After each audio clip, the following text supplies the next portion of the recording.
Hey, what's up, y'all? It's Poppin'. It's D. Boss here. Reacts to this Maury vid. It's titled "This Rapper Was Accused of Clapping Her Friend, Then Laughed About It." Oop.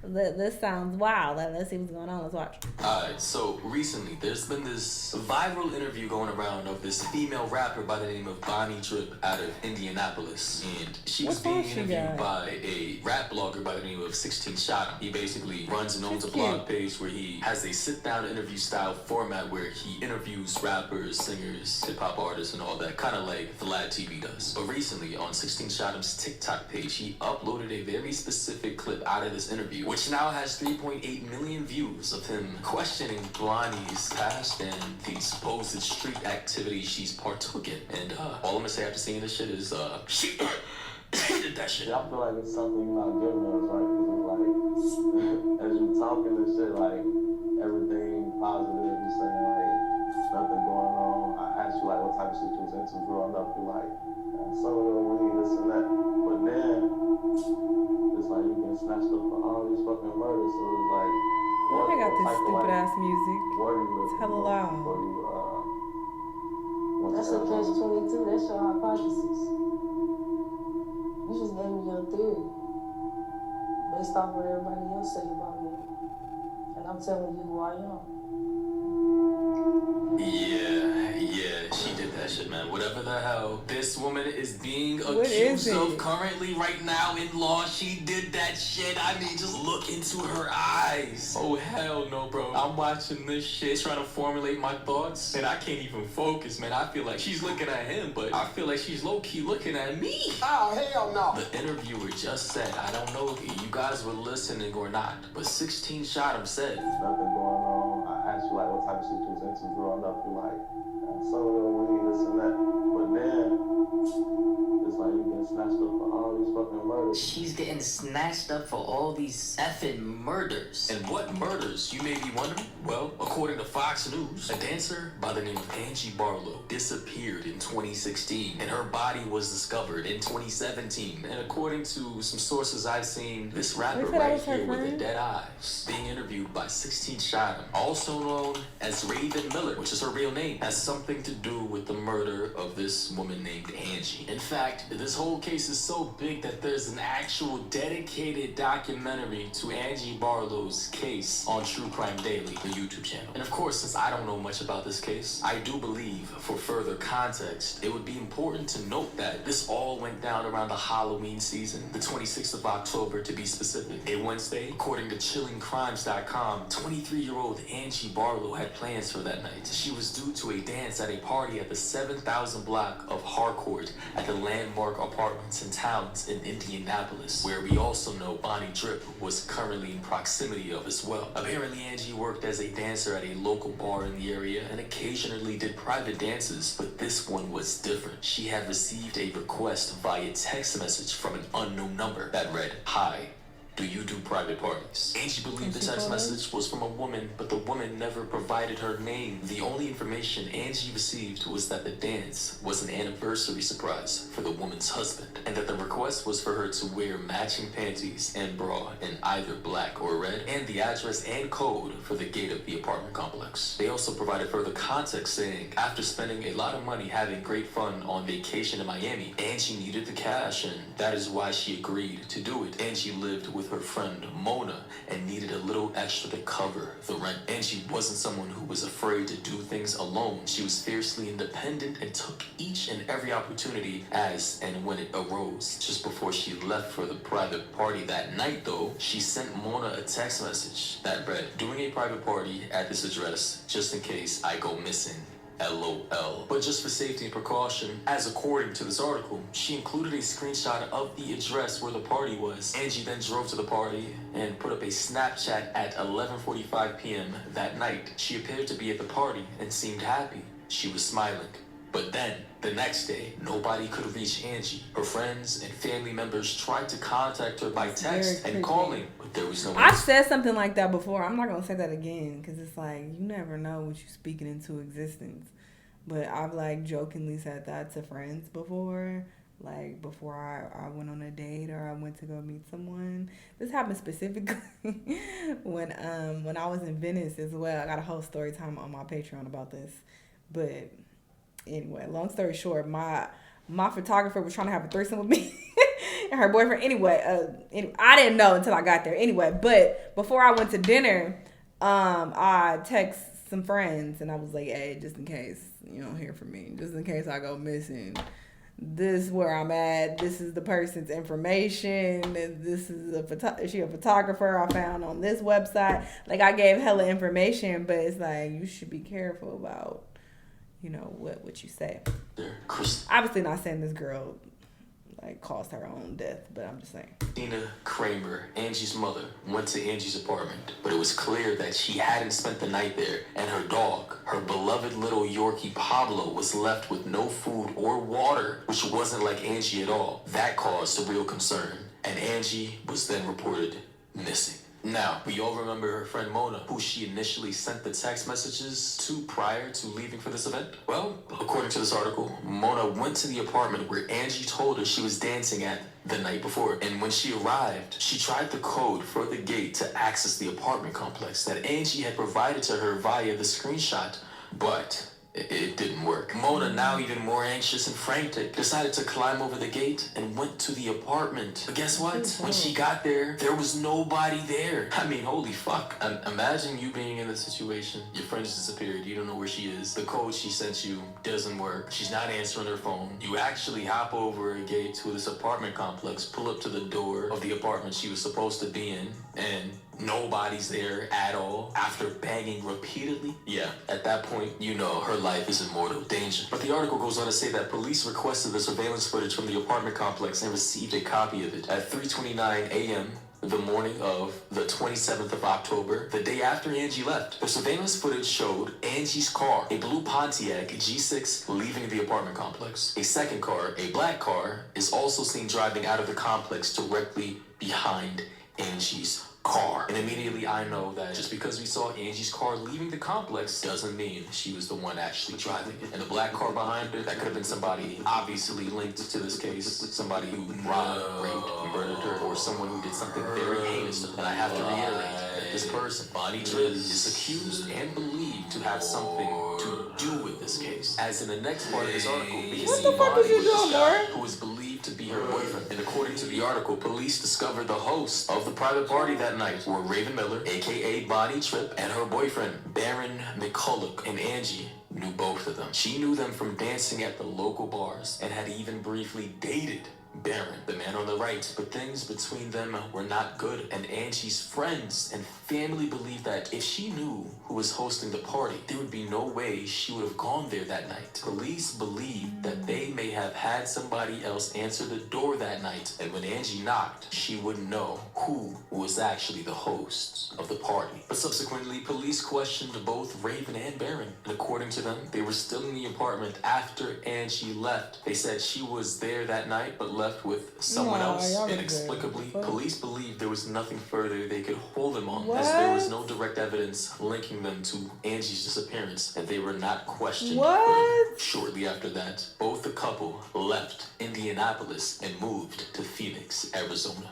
So yeah, I mean, this is a very sketchy case, and the fact that Bonnie Tripp, aka Raven Miller, with her boyfriend that we see in this image, just so happened to be the host of this party, and Baron, the guy on the right, used to date Angie before getting into a relationship 2 + 2 is 4. Raven. What is the police department doing over there? I'm the smartest person in the fucking room. I know I'm not that bright, but I'm sure many of us can put these. And I know that you have to be tied to a crime in order to, get prosecuted. I get that, but there has to be some evidence linked, some. And they said they found the body, so what's T? What happened? There was no evidence on the body at all, nothing to link her to that couple? Like, what? And understand that this is sketchy as fuck, and that there could have been some kind of friction or jealousy or disdain coming from either Angie to Raven or from Raven to Angie, and this could have been a setup to actually get her killed or essayed or robbed. Who knows? Something probably went wrong, and I don't know. The cops can't figure it out. Family, friends can't figure it out. Both Angie and Barron both denied the allegations of having something to do with her disappearance and subsequent death. But now in 2024, with this interview from 16 Shot 'em of him asking what she had to do with any of this, and her looking at him like this during this interview with these cold, callous,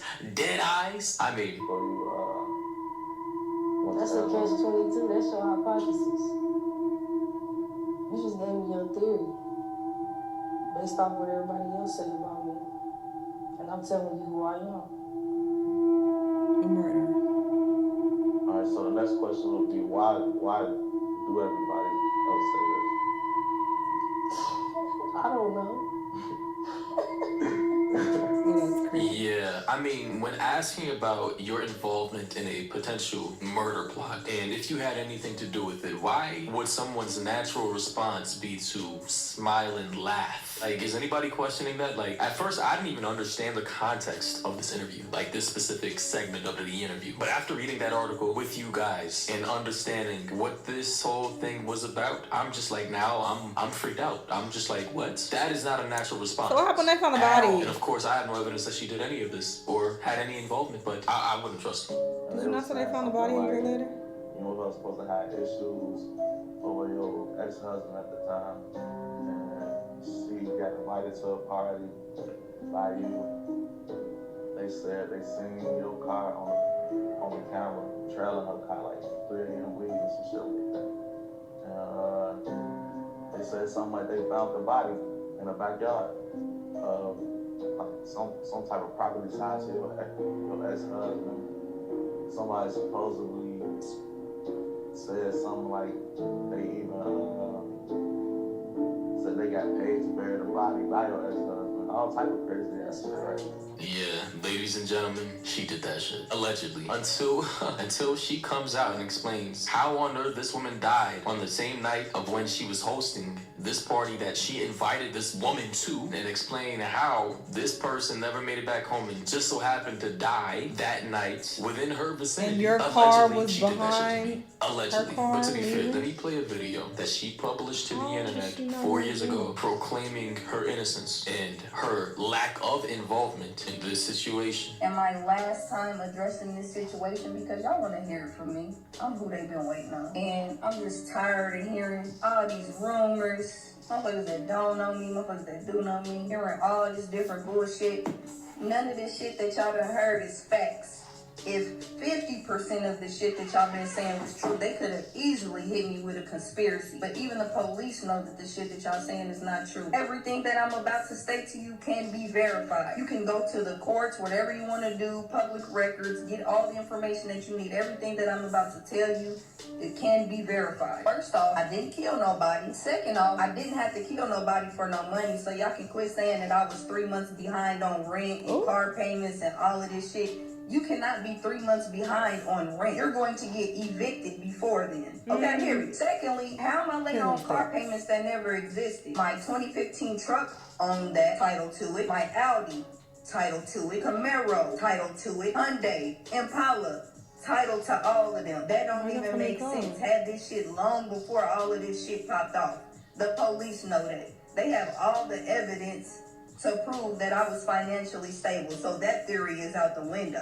My wedding ring is 10 bands. What the fuck is you talking about? My teeth, that's another 6. Like, I was never hurting for no money and I'm still not sweetie. So another thing, y'all keep wanting to try to put out there that me and Angie had a problem with each other. She would have never went nowhere with me. The police got phone records, her sending me pictures. She got pictures of me in her phone. She knew exactly who I was. They have video surveillance of us at McDonald's together that same night. They need to release that footage to y'all so that y'all can see that she was comfortable with me. I never had no issue with this girl. Clearly. The police have all of that. Another thing, y'all really just need to quit calling my phone and calling all the people that's around me. Because at this point, y'all putting a lot of people's lives in danger. All of the shit that y'all send to me, my assistant screenshots it, puts it into a folder. What the hell do you do? You want to approach me, say that you're going to kill me, do all these different things. I have the right to protect myself. I'm going to protect myself. All of this stuff that y'all doing is just talking. I came from the mud. This ain't doing shit to me. I'm booked for the next 30 days. Booked Thanks for to doing y'all. what? I was booked before, but I'm definitely booked now. I just made a couple bands on deposits. Deposits alone, $20 deposits. Motherfuckers love me and they fuck with me. Y'all not stopping my bag. Y'all giving me free publicity. A motherfucker that's in the streets. Who are that know you? about the laws, don't put two and two together like, all of this shit can't be true. A motherfucker would not be free, nigga. The police know where I'm at. Y'all can stop saying that I'm running, that I'm hiding, that I'm wanted. I don't got no warrants. I'm a free woman. I can do whatever I want to do. Another thing, if you don't believe me, there's court documents that came out here in 2017 and picked me up, took my DNA, took my fingerprints. None of it matched to anything that they had. Period. None of it matched. On top of that, if I supposedly did something to Angie in my apartment that y'all claim I moved out of, I'm gonna touch on that in just a second. If I supposedly did something to her, this is on the news, so y'all can go look this up too. They came in there with that spray and them lights and all of that shit. Put it on everything in my house looking for blood. No blood, period. You cannot cover up blood. I don't care how good you clean. I don't care what you do. There is no covering that up. And just to make sure they didn't miss anything, they came in my house for a second time. Again, they found nothing. My vehicles. They put 30-day holds on my car, tore my seats up, everything that they could possibly think of to find something that was not there. Y'all keep on lying saying that I moved out of the state a day after this happened. I was in that for 6 months after that shit took place. What is you talking about? I could not even leave because my nigga was on probation. He had to check in every Tuesday. That's facts. You can go look that up. What I can tell you I did is after my nigga got off of papers, which I already was planning on doing before I ever had a party, nigga, was leaving. Ain't nothing in that city. I'm a free woman. I ain't gotta stay there. After my nigga got off probation, 6 months later, you damn fucking right I left. Cause it's opportunities elsewhere. It's not shit in that city. Y'all all miserable. Either you fuck with me. Girl, ain't shit going on there. In this bag. That's what I'm gonna keep on Now doing. let's not do Something that. else to touch on. Oh, and y'all want to get mad at my celebrity crime because they won't use their platform to promote bullshit. I've never been charged with a crime. Period. Never been charged with a crime. Nobody is obligated to promote y'all bullshit. All y'all doing is slandering my name, hoping that people are going to stop messing with me. You're not stopping my bag. Y'all threaten me every day, my family, all of the above. I do not lose sleep at night because maybe she didn't do it. Shit, I don't know what to believe now. It does not affect me. You're getting put on a block list.